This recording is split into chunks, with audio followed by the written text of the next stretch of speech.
kita balik lagi ke NLP nih Mas. 2007 ini kan Mas Teddy mendirikan Indonesia NLP Society nih.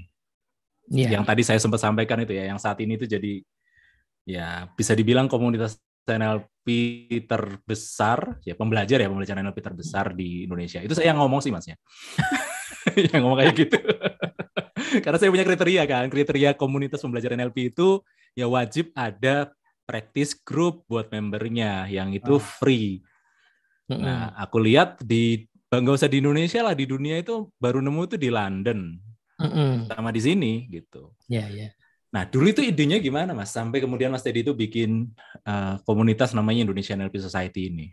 Ya ini sekaligus benefit ya kalau teman-teman beli buku ini ya. Jadi beli buku ini tuh menarik ya. Kan ini ada yang nanya tadi di IG waktu aku posting ya. Mas, buku ini apakah bisa langsung dipraktekkan? Wah, saya bilang ya memang ada buku yang tidak bisa langsung dipraktekkan. Saya ragu-ragu sih. Ya kan, buku apapun saya pikir bisa langsung dipraktekkan. Misalnya buku memasak ya, buku masak kan bisa dipraktekkan. Masalahnya mau nggak praktekin kan gitu kan?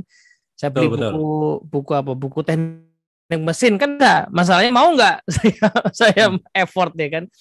Nah, buku NLP kan juga sama ya, banyak yang cuman baca lalu mau prakteknya ragu-ragu, takut salah, takut bingung ini itu. Nah, ada komunitas ini Mas ya, Indonesia NLP Society, ada program-program belajarnya, termasuk program yang core-nya sebenarnya adalah program belajar rutin bersama yang namanya practice group itu.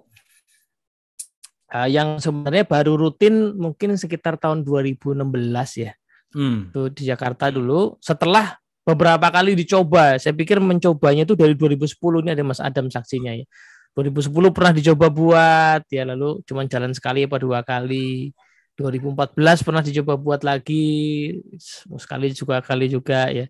Terus baru 2016 tuh ketemu satu bentuk yang kemudian bisa rutin dan sampai sekarang ya malah kayaknya setiap minggu ada ya, apalagi gara-gara pandemi kita online gitu. Nah, tapi komunitas itu intinya adalah karena sampai sekarang betul kata Mas Aji ya, belum ada di Indonesia yang kami temukan ya komunitas belajar NLP yang continue gitu ya. Saya bisa bilang begitu kenapa? Karena saya muridnya dari beberapa guru-guru NLP di Indonesia. Saya masih terdaftar dong di alumni kan gitu ya. Nah, tapi saya selalu terima iklan kelas lagi gitu. Saya nggak pernah terima iklan untuk yuk diskusi. Ada satu yang punya apa namanya?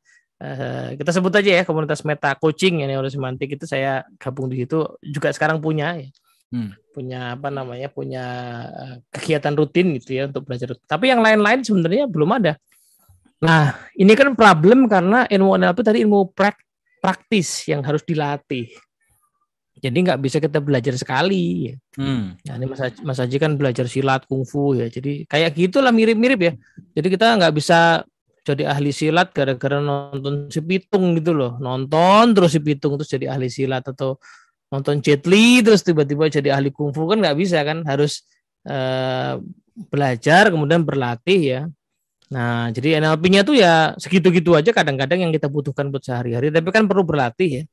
Perlu berlatih, kemudian memahami dulu, kemudian berlatih, kemudian diaplikasikan. Nah, itu yang niatan awalnya begitu ya, bikin komunitas itu supaya bisa terus berkembang. Nah, tadinya hanya mailing list ya, kalau mungkin mengalami masa itu mailing list, lalu berevolusi menjadi sekarang mungkin banyaknya di grup-grup WA gitu ya. Lalu ya akhirnya kumpul-kumpul nih, ada beberapa teman-teman di Jakarta, di Jogja, di Bandung, di Makassar yang kemudian punya inisiatif untuk ketemu dan belajar bareng lah gitu. Niatnya gitu. Jadi udah beli buku, biar bukunya itu tidak hanya sekedar dibaca itu ya, itu bisa memanfaatkan fasilitas di komunitas ini gitu. Oke. Jadi untuk memfasilitasi teman-teman yang haus untuk belajar NLP lebih dalam, tapi juga didorong untuk mempraktikannya, melatihnya gitu ya, Mas. Bukan hanya menguasai konsepnya, teorinya gitu ya, Mas ya. Iya. Jadi sebagai informasi ya teman-teman yang belum tahu ya, tiap hari Jumat 2 minggu sekali buku NLP The Art of Enjoying Life, berarti edisi yang sebelumnya ya, itu masih dibedah sampai sekarang. Jadi belum selesai. Sudah berapa tahun? Sudah berapa tahun selesai. Belum selesai dibedah. gitu. Nah nanti kalau buku ini udah terbit ya diganti kan, berarti diulang dari awal lagi kan, berarti belum selesai dari zaman lagi. Offline itu Mas. Iya, di Jakarta pernah selesai Mas. Pernah terus selesai. Diulang lagi. Iya di Jakarta pernah selesai, diulang lagi. Gitu. Jadi bayangin ya di Jakarta itu 3 tahun kalau nggak salah, 3 tahun bedah, kemudian tiap Jumat 2 minggu sekali, selesai diulang lagi gitu. Oke. Jadi bisa dibilang ini kompatibel ya antara komunitas Indonesia NLP Society dengan buku yang Mas Teddy tulis ini ya, saling melengkapi gitu Mas.